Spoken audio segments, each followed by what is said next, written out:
Gegužės 17 dieną Rokiškio dvare vyko Rokiškio pieninės šimtmečio šventė. Jos metu šventės svečiai galėjo nemokamai apsilankyti Rokiškio dvaro muziejuose ir dvaro teritorijoje vykusiose edukacinėse veiklose. Tradicijos skaičiuoja 100 metų, nes Rokiškyje 1925 metais buvo atidaryta pirmoji pieninė, Rokiškio dvaro pieninė, ir prasidėjo būtent šita pieno perdirbimo kultūros istorija ir tradicija. Rokiškio mieste 1966 metais pradeda veikti Rokiškio sūrio gamykla, kur buvo gaminama įvairiausia pieno produkcija perdirbima, pienas, kefyras, grietinė, sūris, sviestas. Mes kaip muziejus visus tuos faktus, skaičius įvairiausius renkam, kaupiam tam, kad galėtumėm pasakoti. Tai kuo daugiau yra faktų, kuo daugiau yra istorijos, kuo daugiau yra kultūros, kuo daugiau yra tradicijos palikimo, tuo turtingesnis mes kaip muziejus esame.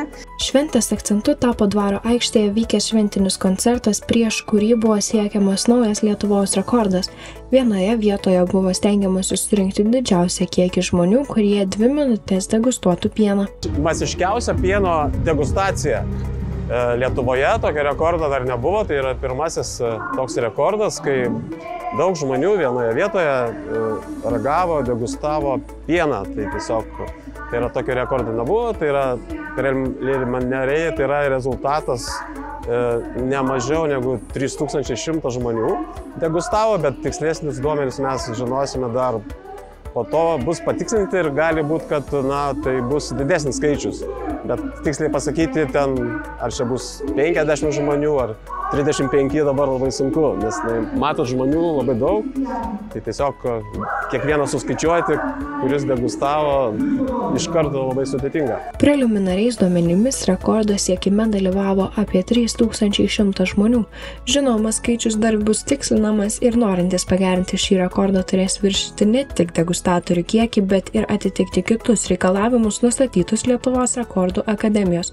Rokiškio rajono meras džiaugiasi renginio ir rekordo sėkme bei priduria, kad šis renginys yra svarbus ne tik Rokiškio miestui. Visų pirma, tai yra šventė, didžiulė šventė, o kitas dalykas labai svarbus, tai istorija.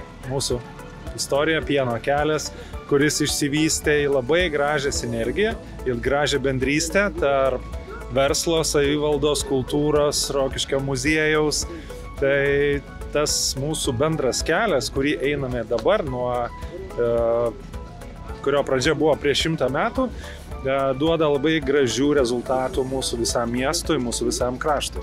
Rokiškio meras taip pat priduria, kad šis renginys nėra vienintelis, kuris mini šią 100 metų sukaktį ir paskatina visus lietuvius Rokiškio miestą įtraukti į vasaros kelionių kryptis. Į šį renginį lietuviai susirinko iš visų Lietuvos kampelių. Anot jų, čia pamatyti ir išmokti galima tikrai daug. Ar ką nors jau išmokot, pamatėt naujo? Ir pamatėm, ir prisivalgėm, ledų ragavom, ir istoriją sužinojom, ko dar nežinoja, ir apie Nerijaus ledus. Labai malonu matyti pradžią visą ir tikrai įdomu. Ką nors naujo sužinojot? Pakol kas dar ne, kadangi patys turime ir ūkį, ir į senovės, kaip sakant, eina viskas. Tai renginiai ir viskas, ir pati esu dirbus kai kada sūriniai. Dalyvavom edukacijai ledų ragavimo, vietinio gamintojo Nerijaus. Patiko, Javute, ledai? Patiko? Tai va, ragavom ledų, tada žaidėm žaidimo orientacinį. Čia prie dvaro vaikščiojom parke, ieškojom visokių objektų ir tada gavom prizą. Kokį prizą gavom? Pasakysi? Ištraukiam, gavom pieštuką su Rokiškio ženklu, piešim. Dabar dar visas ekspozicijas apžiūrėsim ir laukiam koncertų. Ką tik tai buvom edukacijai, pieno plakimo, kokteilių gaminimo edukacijai. Vaikam labai patiko. Ko naujo išmokot? Nieko naujo labai neišmokau, ką jau mokėjau, tą praktiškai pasikartojau kursą. Pakol kas ne. Gal jau amžius toks, kad jau daug ką mokam. Ar pagilinot kurios nors žinias? Dar mes tik atėjom, žinokit, ir pradedam susipažinti su tuo, kas čia rodoma. Tikrai įdomu, kažkas vis nematyta. Iš tikrųjų pamačiau, pirmą šinai dalyką paskaičiau apie dvaro pieną, kaip supratau, kaip čia viskas atsirado ir su kuo daugiausiai tenai bendravo ir iš kur gavo tą pirmą pieną. Išmokti tikrai nieko naujo turbūt neišmokau, nes esu lankęsis ir anksčiau čia, taip kad nežinau, ką pasakyti daugiau. Ar patiko kur nors Davidas labiausiai ekspozicijoje? Kas liečia čia, šitą pastatą? Ką, taip. Nežinau. Aš kaimo vaikas, tai viskas žinoma čia. Tiesa, mačiau savo vežimėlį, kuriame mane vežiojat.